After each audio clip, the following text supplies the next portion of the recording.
Magandang araw mula sa Good News Updates. Ang tatalakayin natin ngayon ay ang mga issue na pinaalam ni General Rio tungkol sa mga irregularidad noong 2022 presidential election.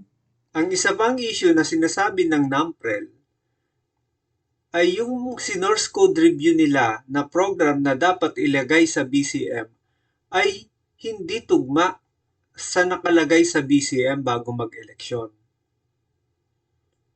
At ang mga SD card na nakalagay sa loob ng BCM ay walang check and balance. Ibig sabihin, walang nag-check kung ano yung ipinasok na mga SD card sa vote counting machine.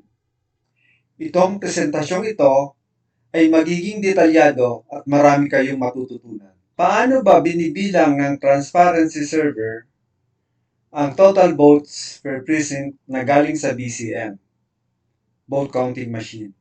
Ang nakikita niyo sa screen ay ang mga ginagamit kung paano nagpapadala ng total votes per precinct sa mga server, katulad ng transparency server at main server at iba pang mga servers. Meron tayong BCM. Ang BCM ay vote counting machine. Ang bilang nito ay 107,000. Ito ay nasa voting precinct. Ito ang nagbibilang ng total votes per precinct. Bawat presinto ay may BCM.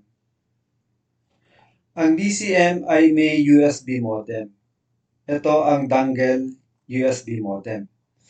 Ito ay nakakabit sa BCM. Ito ang ginagamit para makapagpadala ng data sa internet. Ito naman ang ISP. Ang ISP ay Internet Service Provider. Ang halimbawa ng ISP ay Globe, Smart, at Dito. Ang ISP ang nagbibigay ng internet connection sa BCM. Para ang BCM ay makapagpadala ng total votes per precinct sa internet papunta sa transparency server. Ang isa sa issue na sinasabi ni General Rio na irregularidad nung nakaraang eleksyon ay ang man in the middle, MITM. Bakit nga ba sinasabi ni General Rio na merong man in the middle na may IP address na 192.168.0.2? Ang nakikita niyo sa screen ay ER. Ito ang official ER na print ng vote counting machine. Ito naman yung na-download na data mula sa COMELEC. Makikita nyo rito, nung May 9, ito ay print ng BCM ng 8:27 p.m. So, ibig sabihin, ang process kasi, magpiprint ka muna ng ER bago ka magpadala ng total votes per precinct sa transparency server. Ayan, papadala ka. Pero, ang nakapagtataka rito, kung bakit hindi pa nakapagpapadala etong mga BCM na to, kasi 827 siya print, pero meron ng laman ang mga servers. Meron ng laman ang mga servers. Etong transparency server ng 7:47 p.m. Ayon sa reception log na dinownload galing sa COMELEC mismo. So, ibig sabihin nito, hindi pa man nakakapagpadala ang BCM ng data papunta sa transparency server, meron nang nagpadala etong man in the middle. Diba? Ang dapat ipadala dito, galing dito. Pero bago makapagpadala to, ay meron nang nagpadala na may private IP address na 192.168.0.2 sa transparency server. Ayan. Ito, transparency server ay connected sa local area network. Wired siya sa loob mismo ng local area network ng COMELEC. Ayan, pinadala mula rito sa man in the middle papunta rito sa transparency server. At nakalista ang IP address. Ang proseso, pag nagsara ang eleksyon, katulad ng nakarang eleksyon, nagsara tayo ng 7 p.m. So, pag isinara na ng EB, Election Board, ang BCM, ito ay magpiprint ng election return. Pag nakapag-print na ang BCM ng election return, pwede na ngayong i-transmit ng election board ang total votes per precinct papunta sa transparency server. Kaya, ang nakapagtataka talaga kung bakit nakapagpadala na ng total votes per precinct bago pa man makapagpadala ang mga BCM. Sa mga susunod na topic ay mababanggit natin ang public IP address at private IP address. Ang public IP address ay unique in the world. Ibig sabihin, mag-isa lang siya sa mundo. Wala siyang kapareho. Ito ay galing sa mga ISP. Ang example ng ISP ay Globe dito at Smart. Ang public IP address ay ginagamit sa internet. Lahat ng tumatakbo sa internet ay public IP address. At ito ay unique. Mag-isa lang siya sa buong mundo. Ang nagmamanage ng unique public IP address sa buong mundo ay ang Internet Assigned Number Authority, IANA. Ang IANA ang nagbibigay ng alokasyon sa lahat ng internet service provider sa buong mundo.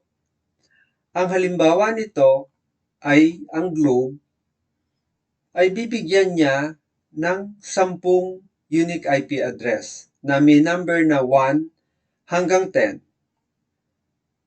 Ang dito naman ay bibigyan niya ng 11 to 20. So ngayon, si Globe ay mag-i-issue ng unique public IP address na number 1 sa isang subscriber. Ang na-issue niya ng unique public IP na number 1 ay hindi niya na pwedeng i-issue sa iba. Kailangan ibang unique IP address naman ang ibibigay niya sa mga susunod na subscriber. Bakit nga ba kailangan unique ang public IP address? Ito ay parang address ng isang bahay. Kahit saan man sa mundo, walang kaparehong address ang ating bahay.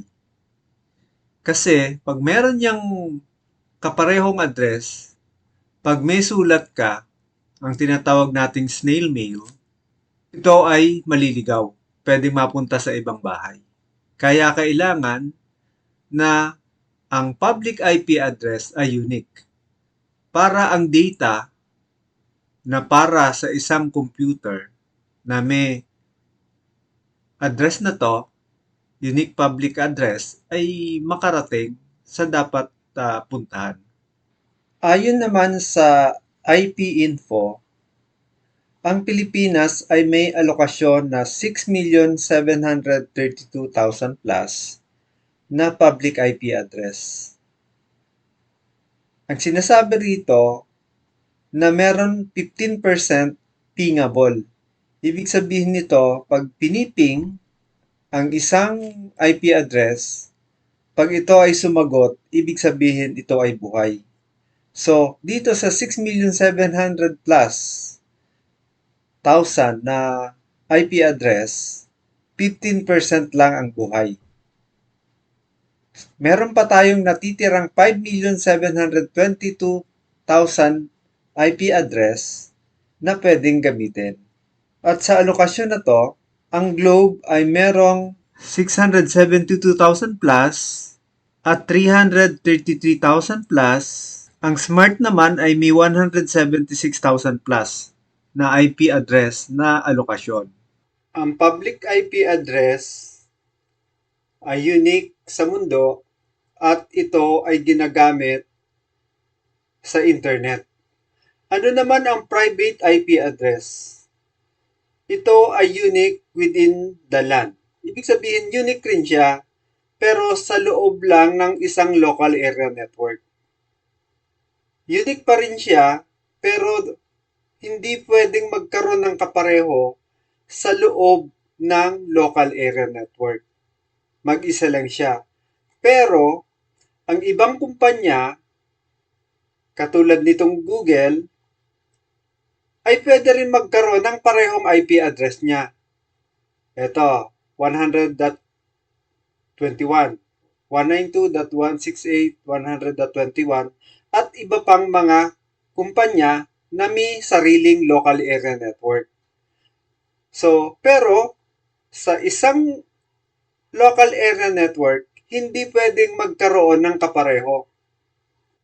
Ang private IP address ay ginagamit lang sa loob ng isang network. So, paglalabas siya, kailangan niyang magkaroon ng public IP address. So, bibigyan siya ng public IP address ng service provider at makakapunta na siya sa Shopee para bumili. At ang Shopee ay gagamitin yung public IP address niya para makapag-reply sa kanya na ready for delivery na o approved na yung binili niya. Kaya mahalaga ang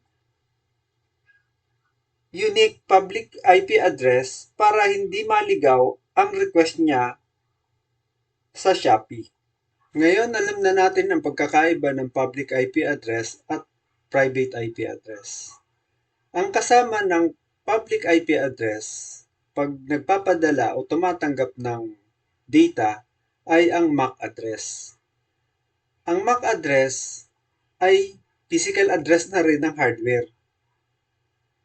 Ito ay unique sa buong mundo.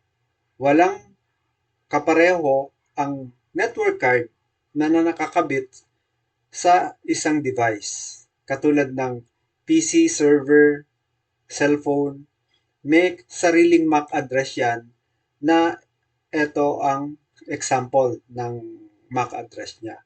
Ito ay ginagamit sa pagpapadala at pagtanggap ng data kasama ng public IP address.